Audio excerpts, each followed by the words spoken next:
This is kind of hard to understand, but sometimes you can try so hard at something. Sometimes you can be so prepared and still fail. And with every time you fail, it's painful. It causes sadness. Understand, my friend, is that you're supposed to fail. You're supposed to fail because failure is the stepping stone to success. It's not just cliche, because failure is an experience that lends to wisdom that ultimately makes you a stronger version of yourself. Self-love, rebuilding self, seeing to it that you spend enough personal and alone time to seek higher levels of self. What is the next level of you? Remember, whenever one door closes, there is another door waiting for you. Don't second guess yourself, and don't be so afraid of failing that you create excuses instead of producing results. Every day, you have another opportunity to be and do what you were meant to do on this earth. This decision you're making right now will determine your outcome of your tomorrow. We don't have control over yesterday, but this decision that you're making right now will push you, will purge you, will drive you to have that fire down inside. There's never been a point, anytime, there never will be, where everything is perfect. Okay? No such thing. Because life is a possibility. Because it's a possibility, it cannot be perfect. Doesn't matter what we do, there's still something more to do. The possibilities when you do this, although unknown, are endless. But one thing is for certain, if you don't push yourself, nothing in your life will change. If you want a thing bad enough to go out and fight for it, to work day and night for it, to give up your time, your peace, and your sleep for it, if all that you dream and scheme is about it, and life seems useless and worthless without it, and if you gladly sweat for it and fret for it and plan for it, and lose all your terror of the opposition for it. Human being, you got unlimited potential. You can put effort on you, and by concentrating on you and developing you, you can transform your life wherever you are right now. There has to be something so deep in you that drives you. So what really does it for me is I know what we're capable of. And I know that most human beings aren't willing to go where I am. And that's a very, very dangerous thing. I'm not saying I'm better than anybody else. Everybody has this talent. It's not a talent. It's just realizing that we stop way short of our true potential. So through my life, I realize these things. And I know what gives me fuel is I know that most people who are blessed with so much talent, great parents, great upbringing, didn't come where I come from. They're gonna quit before me. Having all the tools that they have, they didn't have the ability to examine themselves.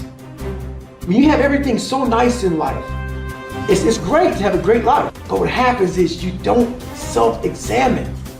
You don't do a live autopsy. When you have a f***ed up life, it almost forces you to do a live autopsy. It forces you to find strength from places that no one looks from. Because food is not at the ready. You know, I have a learning disability. It's not at the ready. I can't just pick up a book and start reading. Right. There's preparation behind everything I do.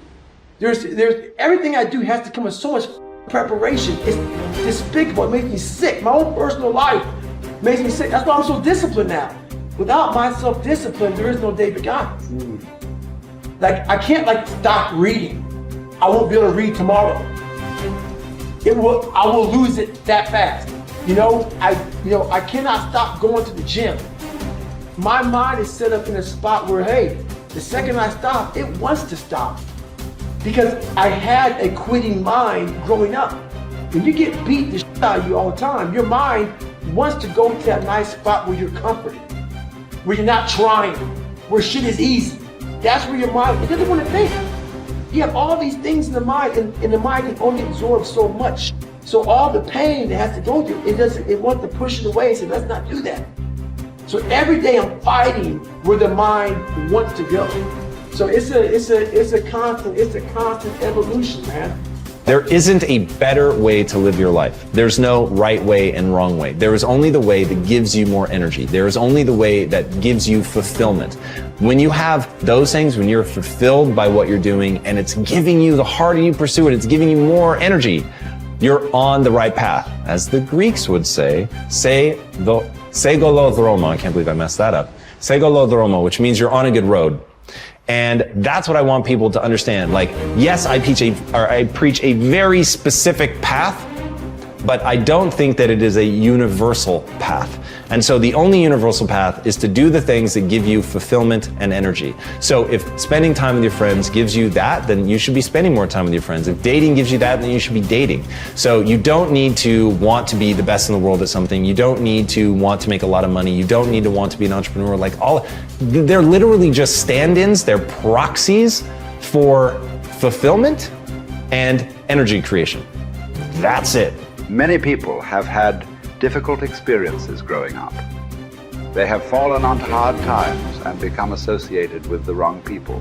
They have behaved in ways that were illegal or socially unacceptable. Sometimes they have even been convicted and sent to prison for their crimes. But at a certain point in life, they decided to change. They thought seriously about the kind of person that they wanted to be known as and thought of in the future. They decided to change their lives by changing the values that they live by. By making these decisions and sticking to them, they changed their lives. And what others have done, you can do as well. Remember, it doesn't matter where you're coming from. All that really matters is where you're going. If you were an outstanding person in every respect, how would you behave toward others? What sort of impression would you leave on others after you had met them and spoken with them? Imagine you could be a completely excellent person. How would you be different from today? The moment that you begin walking, talking, and behaving in ways that are consistent with your highest ideals, your self-image improves, your self-esteem improves, your self-esteem increases, and you feel happier about yourself and your world. For example, whenever you are complimented or praised by another person, or given a prize or an award for accomplishment, your self-esteem goes up, sometimes dramatically. You feel happy about yourself. You feel that your whole life is in harmony and that you are living congruent with your highest ideals. You feel successful and valuable. Your aim should be to deliberately and systematically create the circumstances that raise yourself. Esteem in everything you do. You should live your life as if you were already the outstanding person that you intend to be sometime in the future. Decide today to be a man or woman of honor. Resolve to tell the truth and to live in truth with yourself and others. Crystallize your values in each area of your life. Write them down. Think of how you would behave if you were living consistent with those values and then refused to compromise them for any reason. Once you accept complete responsibility for your life and for everything that happens to you, and then create an ideal picture of your perfect future and clarify your values, you are now ready to begin setting clear, specific goals in every area of your life. You are now on the launching ramp and ready to take off toward the stars.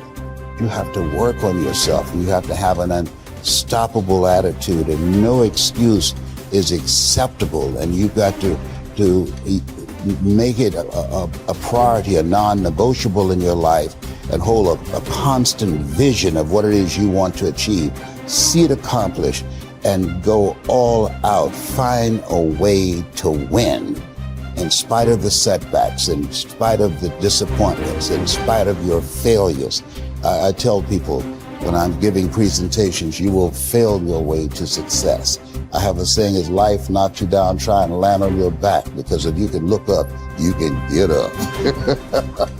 And so those experiences of going after goals that's beyond your comfort zone and having relationships that will challenge you. And so those experiences, they challenge you to go to that next level and continue to move forward in your life, doing new and exciting things that eye has not seen, ear has not heard, nor is it in the heart of mankind what God has in store for you when you live a heart-centered life, deciding that you're going to live a life that will outlive you. You're going to live a life that counts, a life that will build a legacy and change the planet. You know, Horace Mann said, we should be ashamed to die until we've made some major contribution